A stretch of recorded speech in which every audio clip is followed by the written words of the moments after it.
Мәсьәләләрнең беренчесе киләсе һәм пландагы 2 елга район советы бюджеты турында иде. Бу юлы икенче укылышта. Главной задачей бюджета 19-21 годов является выполнение в полном объеме всех социальных обязательств. Бюджет баланслы һәм дефицитсыз. Төп чыгыш өстәмә докладлар белән тулыландырылды.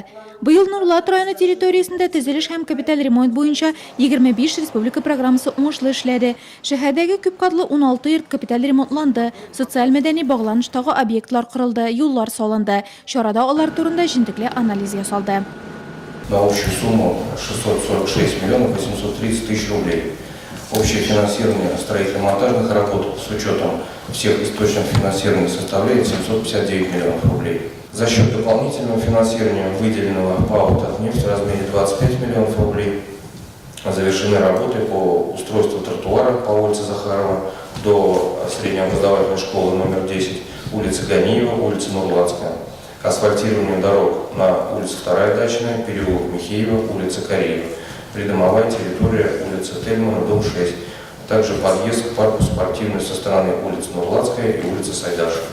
Шунда ук Рөстәм Габдрахманов депутатлар карауына Нурлат районының су белән тәэмин итү перспектив схемасын да тәкъдим итте.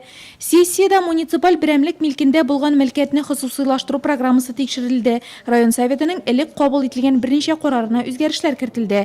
Авыл хуҗалыгы предприятиеләрендә кышлатуның барышы турында мәгълүмат җиткерелде. Район советының киләсе елга эш планы расланды. Район советы депутат корпусы составы үзгәрү һәм район уставы нигезендә даими комиссияләр составына үзгәрешләр дә кертелде. Депутатлар көн тәртибендәге һәр карар өчен бердән тавыш бирделәр. Сессия эшенә район советы рәисе вазифаларын башкаручы Ильяс Әхмәтҗанов җитәкчелек итте.